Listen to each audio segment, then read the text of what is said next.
Happy Tuesday, NCAA men's basketball fans. We are here at our weekly TrogCast, two really old guys talking sports. This is Jeff Zink, and I'm on the air here with Jim Reaker. Jim, how you doing on this Winnie the Pooh type blustery day?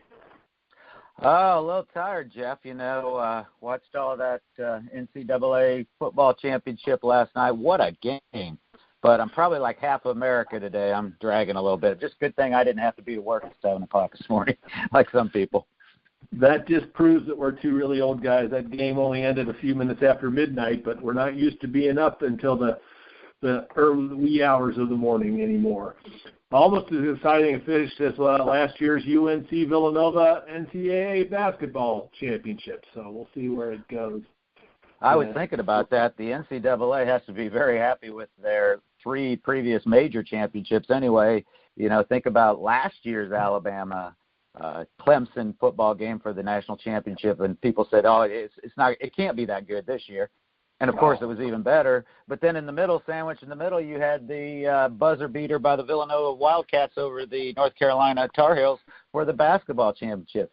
The only thing I think the NCAA, and I'm sure it's more television, has to figure out is how they could get those games in. So, the average 12-year-old who's, going to start living that and have those memories isn't going to have those memories, because if you're 12 years old staying up till 12:30 or 12:40 whenever that game ended, you're really having trouble making it through study hall this morning. Yeah, it's true, but of course we know why they put them on late. The 12-year-olds aren't buying Under Armour and Nike and Budweiser, so they do it for that and for the West Coast audience. But let's get into our TrogCast. Quite a week this week when you look at it. Not a whole lot of change in the top 25. USC and Indiana did drop out, and Minnesota and Kansas State pop in. A little shuffling here and there, but it was quite a week. We're down to 2 unbeaten teams. You got to wonder how long they can hold out. Baylor becomes our 4th number 1 in just 10 weeks of the season. It's their first time ever at number 1. You got to wonder how long they can last, and we're going to talk about that a little here in the schedule. The ACC goes nuts. There's big doings in the Big East, and some returnees gain the headline. So you ready to jump into all this, Jim? You start. The ACC just is crazy. And again, I made this statement that I'm going to tell you right now, at least 12 of those teams are probably going to be in the NCAA tournament. And then, of course, some of them are going to have probably upwards of maybe 8 to 10 losses, and people are going to say, why are they getting in the tournament? But you're going to look at where all the losses came within the ACC, and they're tested teams on the out-conference or out-of-conference schedules. Yeah, right now I can tell you the only team that I think has no chance of making it is Boston College. But you look at what happened the last week. It's why the ACC is the basketball conference. Now number 7 Duke loses to then 21, and now out of the top 25 Virginia Tech by 14. Number 11 North Carolina loses to unranked Georgia Tech by 12. And then Georgia Tech turns around and crashes versus Duke by 53. Yeah, 53. They beat North Carolina by 12 and then lose to Duke by 53. Then North Carolina comes back to squeak by an unranked Clemson in overtime. Of course, that was at Clemson. Then they turn around and bury North Carolina State by 51. Yes, I did say 51 points. But that same North Carolina State team had whomped the Duke-beating Hokies by 26. And then the Hokies then turn around and drop to number 9 Florida State by 15, which is probably why they're now out of the top 25. But in addition to that, Louisville loses to, Virginia, who then drops 2 in a row to Florida State, 1 by 2 in Pitt. Yeah, you heard that right. They lost to Pitt by 12. And then to now number 20 Notre Dame, who leads the ACC along with Florida State. Now, when you start talking about Notre Dame and Florida State leading something, shouldn't we be talking about these two colleges, bouncing off each other in the Orange Bowl or at the top of the football rankings, not the top of the ACC? So that's just what happened in the past week to tell you how topsy-turvy it is in that conference. Yeah, what's going to happen this week? And Florida State kind of quietly has crept to the top of that, and they're sitting at 15-1 overall. And I think they played Duke tonight. They do.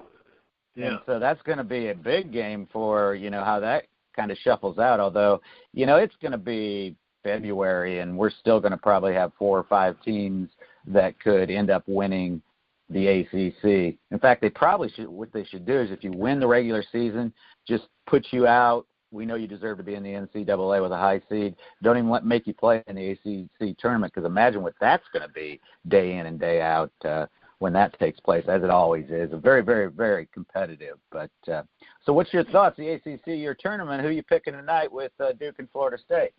Well, we got a big week. I mean, just in this week, we've got Duke at Florida State, and then Duke has to turn right around and go to Louisville on Saturday, and then Florida State has to turn around and go to North Carolina on Saturday.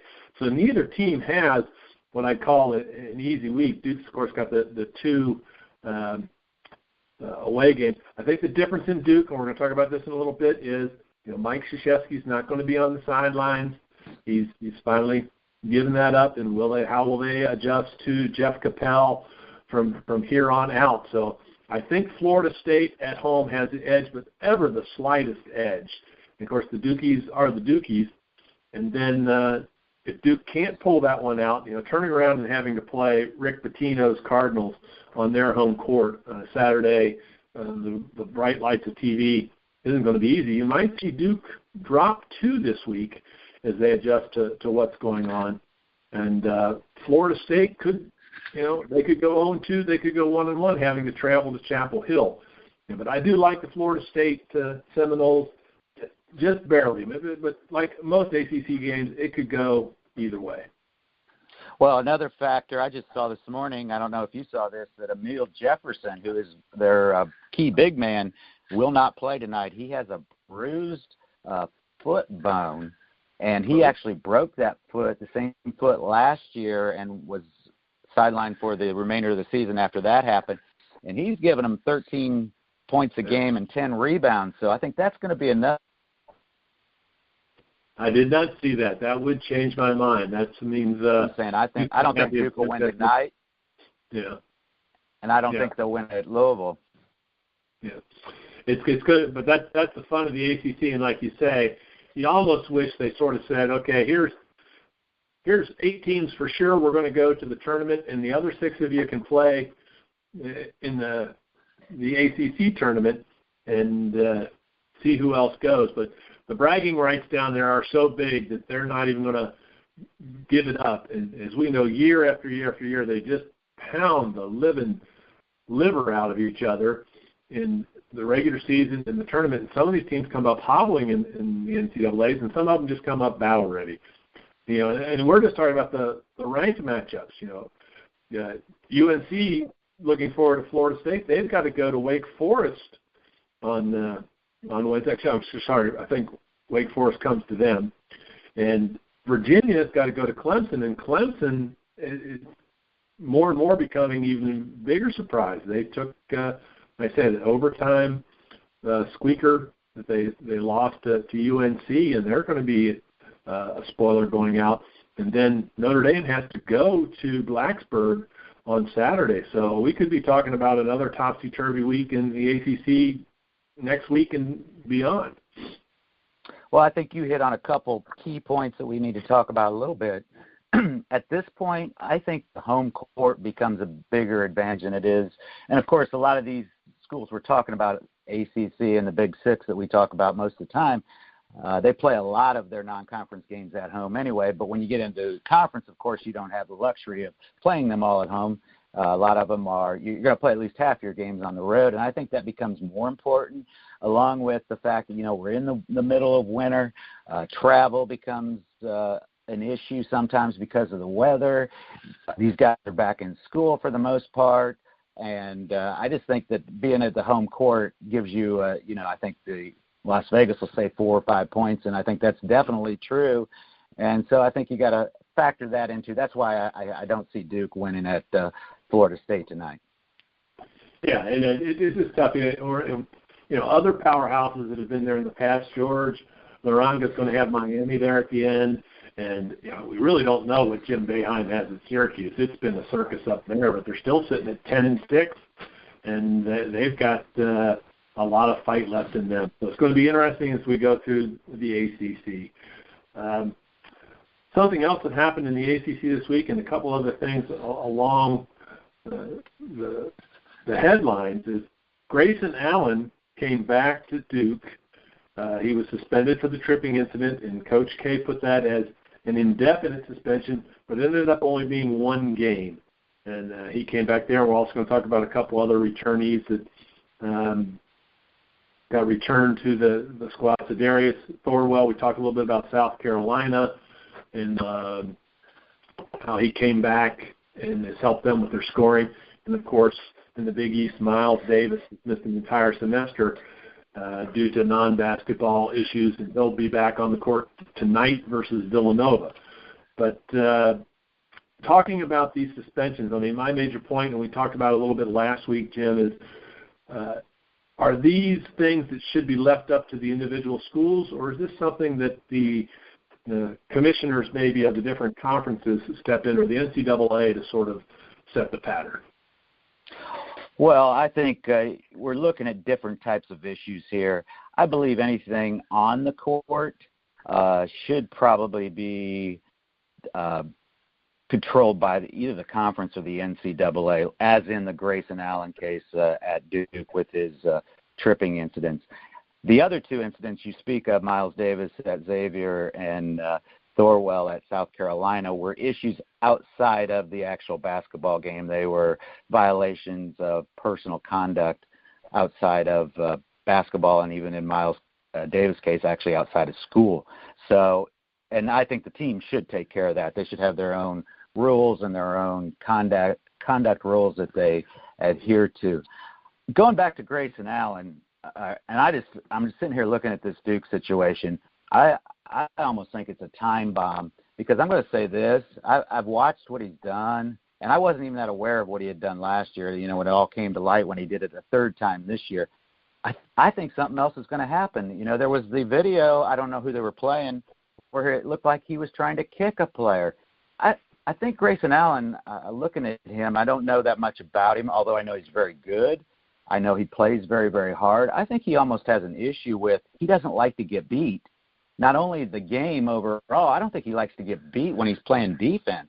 And he's got almost that issue where when somebody's going to get by him, and this is 2 of the 3 cases. One of the cases last year was just when they were walking up the court when he did it, which almost makes me believe that guy had beat him somewhere in the play previous to that. It's almost like a reaction where he doesn't like to get beat, and he naturally comes back in any way he can to stop you. Because I know the last case where the guy was going to beat him to the basket it was actually for a rebound, I believe. He was going to beat him for the rebound. And his only ways of stopping him was to reach his foot up and trip him because he was laying on the floor. So I would be very, very wary. It's almost like he can't control it. He can't control his emotions, actually, I believe. But if something else happens and now you don't have Coach K there to maybe make the decision, who knows how much he would be involved in that. But and there's a lot of talk right now that people didn't like what Coach K did, only giving him a 1-game suspension for the 3rd time he had done it. There's a lot of criticism of that. Now, maybe there was the reason that he knew he was going to be gone. He wanted to take care of it and not leave it to the interim coach to have to deal with it. Maybe that was his thinking. But there's just a lot of things going on there that I think Duke, they got to be very, very careful. I think this could all explode in their face and become a major, major issue. Well, yeah, you're right. And you hit on some of the key points there. A lot of people are criticizing Duke for whatever, which is why I say, should this go beyond the coaching staff into the school administration or the conference administration? Even the other night against Boston College, they're running that clip of him mixing feet. I don't think he was trying to trip the Boston College player. They were just trying to fight through a screen, and their legs got tangled up. But Grayson Allen has a target on his back, but it's also something that Duke plays a lot better with him in the lineup than without, even though they've got a lot of people there to fill that. And if it does blow up in the race, my feeling is this, what you said. Coach K wanted it settled before he went for his surgery. He didn't want to have to let Jeff Capel feel with this. But I also think he sat that young man down and said, enough. This can't go on. You're on a very, very short leash. So if you can't control yourself on the court, we'll have to control you for you. But, again, he's going to have a spotlight burned on him no matter what. Anything that he does, a rough foul, playing hard, it's all going to be perceived as him playing dirty, and he's going to have to learn to deal with that. And if he does have emotional issues, he's going to have to come back to it.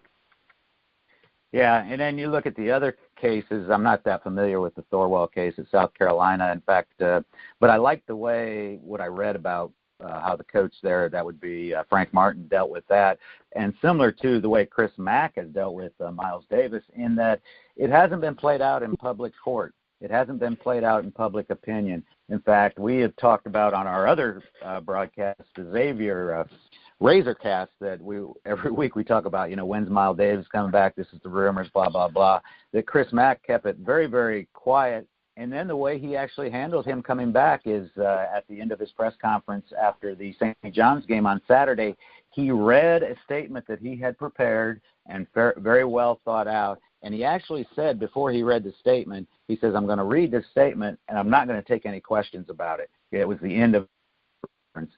And it basically said that Miles Davis would be back. Miles Davis would be just like any other player on the team, that he would have to earn his playing time. In fact, I don't look for him to play more than 5 or 10 minutes, if at all. He may not even get off the bench tonight. He's only practiced with him twice, and one of those practices was just a basic walkthrough. They really haven't had a full practice because of the closeness of the game Saturday to Tuesday, and the travel time they had to go out to Philadelphia, and actually they were in Philadelphia yesterday.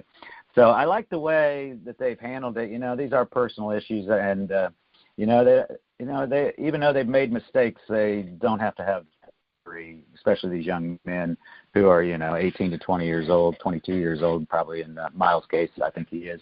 It doesn't have to be played out in the newspapers and the media, because the people like us love to talk about that stuff. Well, it'll be interesting to see how it plays out. And both those, again, were, the Thorwell was an undisclosed team infraction, and unfortunately Miles' case did go to court, and a lot of the information is coming from that, not from the school. But it's just interesting to see that each school can deal with it differently. And some, as much as Coach K talked about a teaching moment, it seems like Xavier and Thorwell, Xavier and South Carolina are really teaching that as a moment. And you just hope that it's the same if it was the 15th player on the roster versus these high-scoring people like Thorwell or Allen and Miles, who are all stars in their own right. So we'll see how that plays out. We're going to talk a little bit now, a little bit about Xavier's week in the Big East. And, of course, Miles is coming right into the storm. Of course, we're down to 2 unbeaten. And several weeks ago, you predicted that tonight would be the night that Baylor dropped from the unbeaten. Of course, they've risen up to number 1. They're going to West Virginia, who's now at number 10. They kind of got caught overlooking Texas Tech and lost by 1. And, of course, it doesn't get any easier for Baylor. If somehow they can slip past Bob Huggins' folks down there, he's got to turn right around and go to Manhattan, Kansas, and play the Kansas State Wildcats, who took the Kansas Jayhawks to the mat. And if it hadn't been for a very generous non-traveling call at the end of that game, who knows what would have happened had that game gone to overtime. And, could 2 wins, if they win them both, would that set up a number 1 versus number 2 battle if they can hold on between them and Kansas come February 1st? So let's talk about Baylor and the week they've got first. Well, you talked about the close call at Oklahoma State, but you go back even another game, Iowa State. They only won 65-62 by 2 points, and I actually had the pleasure of watching the end of that game. They should have lost that. And the other thing about those 2 games is something I mentioned before that I think is a major factor as we get into January and February, is that both those games were played at home. And both of these up tonight at West Virginia and then following this weekend at Kansas State. I could see Baylor losing both of those games. Not that they're not a very, very good team. They are a very, very good team. They got a lot of talent. I think they're very, very well coached. But I think they're just hanging on. And you know how it is. Sometimes it almost is a blessing when you lose that first game, because then you can forget about that. We're not trying to go undefeated this year. and we can focus on who is our next opponent just because of who our next opponent is, and we forget about losing the unbeaten streak. And again, as I said at the beginning of the year in some of our early broadcasts, I don't believe there's any way you can go undefeated in college basketball anymore. If it's going to happen, it's going to probably happen from a team outside of the Power Six. And, you talk about Gonzaga, they might have a good chance just because, and no discourtesy to them, but, they're playing in the league they play in. But although they got to play St. Mary's twice, and they'll probably lose one of those, I just think I would almost go and bet some good money that West Virginia's going to lose tonight, Baylor's going to lose tonight, but I think they might lose 2 in a row because, Kansas State, they went into Fog Allen, and, if it wasn't the help of some blind referees there, they might have taken down the Jayhawks. So it's crazy everywhere. It's going to be an exciting next 2 months for NCAA basketball. Well, you hit on it that Gonzaga has to go play St. Mary's. Of course, that game is at home. But, if they can get by St. Mary's, I don't see anybody else on their schedule that can beat them. They can beat themselves, but again, it has a lot to do with that league. Whether or not they can go all the way, and that's what we're talking about. Can they finish the season NCAA champion and undefeated? Mark Few's never gotten his team to that point, but maybe this is their year, so you never know. It should be interesting. Got that game on Saturday up in the Great Northwest. Another reason to stay up late and watch a little basketball. And that leads us to another league that is just chomping at the beat, especially this week, and it's one reason they call it the Big Beast. Tonight, you've already alluded to it, Xavier has to go to Philadelphia to play Villanova. And then tomorrow night, number 12, Butler, has to travel to Nebraska to take on number 8, Creighton. And on Saturday, Xavier then has to turn around and go to Indianapolis and play Butler. And then Creighton has to turn around and come to Cincinnati to play Xavier on Monday. So a lot of key games, 4 key games, 4 top 25 matchups shoved into 1 week where 3 of the teams have to play 2 tough games. Nova, after tonight, has got a little lightness in their schedule if they can get by Xavier. Let's talk about some of these games and also talk about whether or not we should be talking about the Big East as the toughest conference top to bottom. Well, let's start with just the standings, pretty much where we thought they would be. When we talked about the Big East starting the season, you got the 4 at the top, Xavier, Creighton, Villanova, Butler, as we thought they would be. Of course, I picked Villanova. That was a tough going out on a limb to win it all. And then you got the middle, some teams that are very, very dangerous. We had put St. John's and DePaul, of course, at the bottom. Of course, we saw St. John's as the team that defeated Butler and on their home court. And then I want to talk about Georgetown just a little bit, just to show how tough this league is. They're 1-4, but think about it. We go back a week. They gave Xavier all they wanted on their home court, and then they took Butler to overtime on Saturday. In fact, I watched the end of that game. Actually, Georgetown should have won that game in regulation. They let it get into overtime, and then the Bulldogs were able to pull away from them and secure the win. But, that conference is, anybody can beat anybody. Things are going to shake out a little bit, but I think those top 4, again, Xavier, Creighton, Villanova, Butler, they're going to be there in the end. Again, the recipe for winning the Big East is you got to win your home games and try to win more than half of your games on the road. And, again, the whoever wins that conference, 3 or 4 losses. If Xavier could beat Villanova and Butler in this next week, that's a pipe dream, but, I'm a Xavier fan, so I'm living on pipe dreams right now.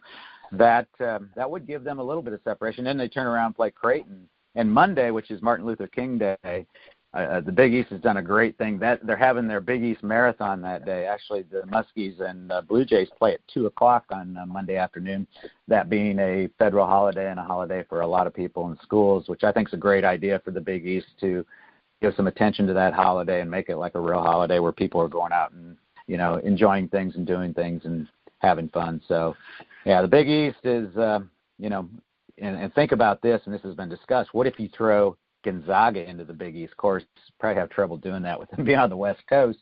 But some people have talked about that because of their connection. 9 of those 10 schools, Catholic Jesuit schools, and in fact, they talked about that even being called the Great Catholic Conference or something. But of course, they threw Butler in there, they've been a great addition. I actually didn't think Butler would be able to compete as well as they have for the last 4 years when they first joined it, even though they're coming off those national championship games. I just thought Butler's not getting quite the same players, the quality players that some of those other getting, but I'm telling you what, Chris Holtzman's done a great job because they go in and they compete day in and day out. And, of course, they were the ones that took Villanova down at Hinkle Fieldhouse about a week ago. And they are, remember, Indiana means basketball, and with the Hoosiers falling away, Butler right now is the one holding that banner high. But I hear a lot of what ifs. But come on now, let's hear it tonight. Who's tonight in Philadelphia? Who's it going to be? The Muskies or the Wildcats? I'm through and through Xavier, but this would be a big win if they could pull it off. First of all, Villanova does something. They play, and I'm not even sure. It'd be interesting to look at their schedule. They play some of their games in a major arena. Mr. Waffle, who's going to win the game? Here's the thing that I want to bring up. I just would like to know is Xavier, the last 2 times anyway, they've gone to Villanova. It seems like every time they've been in the Big East, they play at the Pavilion. And the Pavilion is a small, intimate, on-campus site where people can get crazy and be on top of you. I wonder if they look at their schedule and say, yeah, we're going to play this game downtown where 10,000 people can come, and we're going to play this game on campus where we can have 4,000 to 5,000 crazy students sitting right on top of our opponents and yelling at them. I'm just saying, I'm sure some thought goes into scheduling, although, of course, a lot of it comes down to probably the Big East saying you're going to play this game on this date and what the availability is of the arena. The other arena, I believe, is where the Sixers play, too, so they probably have to work around those schedules. So it's probably not as much of a conspiracy of the Villanova Wildcats as I'm trying to lead you to, but I don't know. I've thought about it. And, Mr. Reaker, I've got to wonder when you're going to run for office because you just spent, 45 seconds not picking a winner after being asked to pick a winner. So we'll let you off the hook on that one. But it could be. I picked a winner. I'm going to tell you. And don't shoot me, Xavier fans, but if I had to bet my life on it, I would pick Villanova. I mean, they're playing. I know that hurts. What's the key in these games and in January and February? We just talked about it. It's home court. And again, Villanova, not only do they have the home court advantage, they're a very, very good team. It's very, very well coached by Jay Wright. Well, we talked on our Razorcast, and if you want to hear more about Xavier, Jim does a great job. He's a season ticket holder. He very publicly said if Xavier can come out of this 2-2, they can consider this week a success. And it's a tough, beat-up week to play 3 games like that against opponents, 2 of them on the road, and then 1 afternoon game, which is difficult. So we'll see. But watch the Big East, watch the ACC. Go ahead. Mm-hmm. And then within a week of that, remember, they got the Crosstown Showdown, which I think this year, and people in Cincinnati are definitely familiar with that rivalry, and, of course, what happened with it the last 5 years and how it got ugly and some of the issues surrounding it. I get this feeling just because UC's starting to make a little bit of noise over there, having a very good year in the American Conference. I think that it's going to be a big, big game again. I think both teams are going to have pretty good records. Both are probably going to be nationally ranked, and I think it's going to be back to where it was before the ugly brawl that kind of brought a little bit of a shadow over it, and it was kind of toned down a little. I think it's going to be one of those. Actually, the nation's going to be watching again, and especially, the fight was not good for it, but it also what it did show to the nation is how serious this game is taken in this city. It is it's the Super Bowl of Cincinnati, especially in January in basketball when the Bengals aren't playing in the Super Bowl, which hasn't been very often lately. Yeah. Well, and we'll be talking about more of that on our Razorcast this Thursday, and probably Thursday after that. That's going down to January 26th. Right now, Xavier is sitting at number 15 of the AP poll, and Cincinnati's number 22. Well, move on to our conclusion, unless there's anything else you wanted to throw at us? No, well, we'll go to the Fort Wayne Mastodons. Update on them. They had a couple wins this week. They're at 14-4, 3-1, a half game behind North Dakota State, who's still undefeated in the league, and they actually play North Dakota State weekend. So that's again, I always give my Mastodon update because back on November 10th, I picked the Mastodons to make some noise in March, and of course they made a little bit of noise early in the season when they beat the Hoosiers. Again, we're not sure how that win's going to be viewed as we see the Hoosiers season play out. Kind of, it's not going well right now, but of course Tom Crean's got time to turn it around. And of course, usually when I talk disparaging about a coach or a team, like I did about Jim Boeheim and the Syracuse Orangemen, they come out and have a big win. And I talked about Chris Mullen and the St. John Redmond or Red Storm, and they come out and have a big win. So if I'm talking bad about Tom Crean, which I have a couple of weeks here, he's probably going to turn around, and the Hoosiers are going to probably go on a big winning streak and have some big wins there. Well, so the Mastodons are hanging there in the Summit Conference, and again, I think they're going to have to win the tournament, get in the tournament, but I think they will, and I think they'll make a little bit of noise in the NCAA. How are those? Who did you pick? Western Kentucky Hilltoppers? How are they doing? Will make some noise, and they're right there.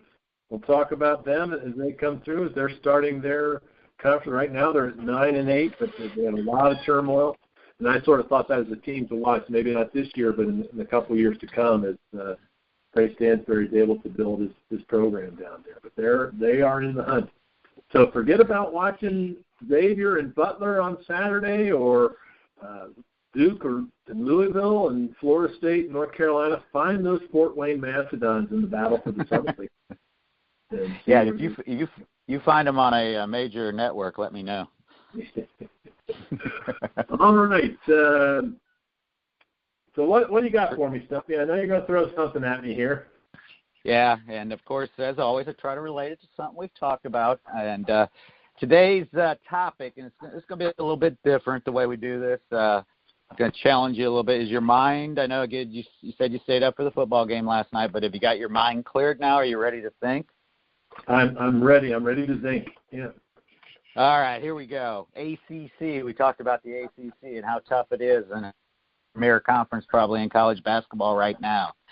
First, this is a multi-part question, okay? Of course. First thing I want you to do, I'm going to tell you that the ACC had 7 original members. I'm going to give you 3 wrong guesses and see if you can come up with the 7 without getting to your 3 wrong guesses first. So go at it. I've got to get to all 7 before you have 3 wrong guesses. Oh, I have 3 wrong. Oh, okay. I got that now. I know you always like a little bit of leeway in your trivia questions, so I tried to give you a little leeway today. So especially, again, I know you're a little tired this morning. So go for it. Give me the 7 original members of the ACC. That's a great question, Jim, because a lot of things have changed in the ACC in the past years, which is kind of like the Big East. But you got to go back to it. It is the Atlantic Coast Conference. So I've got to go with the teams that we know. You've got to go to Tobacco Road. So my first 3 guesses would have to be Duke, Wake Forest, and North Carolina as well. You are correct on those 3. And North Carolina as well. Yes. So you got 4. You got to get 3 more without getting 3 wrong answers. Well, again, it was focused down in that area. So I'm going to try to go with teams that are still there. So was Clemson, National Football Champions as of last night, was a founding member. Okay, so what's that? That's you got 5 and you still got 3 gimmies. Let's see. I mean, teams that probably moved on. Was Virginia one of the originals? That's your first wrong answer, although that's a very good wrong answer because they actually joined after the initial season. They were the 8th member who joined 1 year in. So, but that's wrong. They're not one of the original 7. Close. So you got two. Are any of the original members not still in the ACC? You want a clue? You're doing so well without. Just the yes or no. Are any of the originals no longer in the ACC? The 2 originals that you are trying to come up with are no longer in the ACC. Okay, then I would have to stay in that area, and I would say something like Georgia Tech's still in there.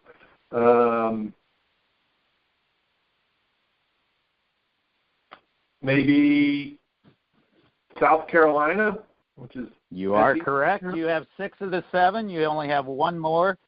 And with your bannering of questions, you do know they are no longer in it. So you have to get this right without missing 2. That's tough because down the Atlantic coast, a lot of different teams. Who else would it be? It wouldn't be Georgetown. It wouldn't be maybe somebody like Rutgers? That is wrong. So your next guess is going to be whether you win or lose today. This is just the first part. I got more. Wait a minute. Down the Atlantic coast, now with Rutgers in the Big Ten, I'm going to go with Maryland. You got it. You got it. That was a tough one. Maryland was an original thought about member. That. Drizel against Dean Smith. God, were those matchups back in the day. So I remember they were a big part of the ACC. Great. Okay, a little bit of history that very interesting as I was researching this question is actually this conference grew out of a conference which was called the Southern Conference, which I believe started in the 20s. And the original 7 members actually broke away from the Southern Conference because the Southern Conference did not allow their football teams to play in bowls, and they wanted to play in bowls. So those 7 schools that had competitive football teams broke away to start the ACC so their football teams could play in bowls, which is kind of interesting because they've actually become known more for their basketball than their football. Mm-hmm. The point about that is actually before those 7 broke away, some of the founding members of the SEC were actually in that conference too. Actually, the original conference they called the Southern Conference was a makeup of a lot of the teams that are in the ACC and the SEC now. And actually, that Southern Conference still exists today, but there's a bunch of schools that we don't pay attention to much, like UNC, Wilmington, and schools like that. So it's kind of an interesting history lesson. But that'll lead us up to our very last trivia question for today. I'll give you a three-year window here. So you get actually a 6. If you can get it in a 6-year window, you will win. When was the ACC? And I've given you a little bit of background, so you kind of maybe figure that out from the clues I've given you. When was the ACC founded? Give me the year. Ooh, well, you talked about the 50s, so that gives me a little leeway, but you only gave me 3 years either side. So I'll go just the middle of 1955. And you are close enough to win today. It was actually 1953 when it was originally founded. And so I'm going to give you an A- on that one today. Just because you had to, squeeze some clues out of me that I wasn't going to give you. So you're doing better. You're doing better. And, again, after a weary night of watching college football, I'm impressed. Well, I'm sure you got something that happened today for us today, right? January 10th, is it? Got something January 10th that happened, basketball-related or not? It is not. It is sports-related. What I want to spend the end here is to say, like you say, you've mentioned several times that thrilling victory of Clemson 35-31 over defending champion Alabama in FBS football. But I think it's also, so we would be remiss if we didn't mention now at the end of the fall season, even though here it's middle of January almost, the rest of the NCAA champions. The men's cross-country title went to Northern Arizona. The women's cross-country title went to Oregon. Field hockey was won by the University of Delaware. Women's soccer by the University of Southern California. Water polo by California. Men's soccer went to Stanford, as did the women's volleyball. And that's just in Division I, Jim. I mean, the NCAA has 3 divisions, and then, of course, there's the NAIA and a lot of other college sports, the JUCO sports. But just in the NCAA alone, there's 1,100 schools with more than 486,000 student athletes competing in 50 sports. And what was neat is I looked this up to find out that over the past 5 years, the graduation rate has risen 12%. Of all the athletes who enter into a college career as a student athlete, 86% now graduate within 6 years of starting their college degrees. And that's quite an accolade to those student athletes, many of whom we never see. The sports are, there's rifling, there's archery, there's water polo, there's all kinds of things that people are competing in that don't get people watching on a Monday night in January or on a Saturday afternoon. And congratulations to all of those champions and the many others in Division II and Division III in NCAA sports. Very good point. The reason why both of us have been involved, I think, in athletics as educators is we understand that it's a very, very valuable asset to a lot of students, to not only for motivation, but the other lessons that are learned on the field, working with others that, of course, they take into their chosen careers after their athletic careers are over. So I guess we'd like to thank Mike Goodpastor and The Grueling Truth again for carrying our podcast. We really appreciate that. And talk about in 2 days we'll have our new Xavier Razorcast up, and hopefully we'll be talking about that thrilling win that the Musketeers have in the Pavilion tonight against the Villanova. Give them bulletin board material now, Mr. Reaker. Be careful. I like that. I might start calling them that. The Vanilla Wildcats. The Villanova Wildcats. So, all right. That was not intended. I'm sorry.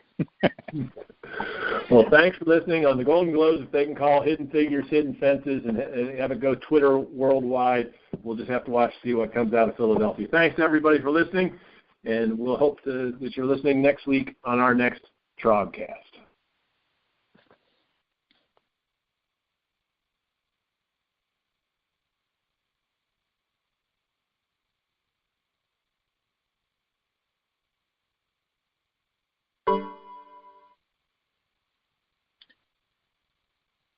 You there?